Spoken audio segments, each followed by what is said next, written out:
Miles de vigueses e viguesas botáronse ás rúas para escenificar a vitoria contra os franceses na Reconquista.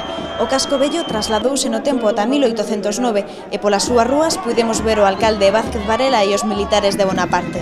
Os veciños e veciñas da cidade participaron na representación ataviados cos traxes tradicionais.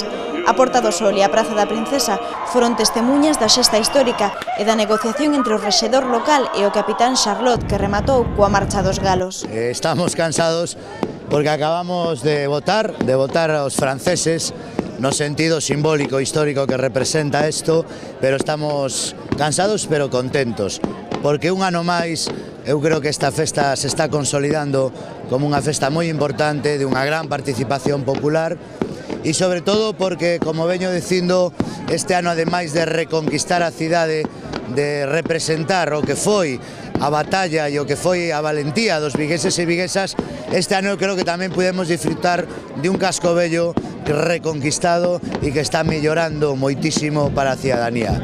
Ogallá que esta reconquista de Vigo, a reconquista dos nosos valores, siga sendo sempre unha constante na vida dos vigueses e viguesas.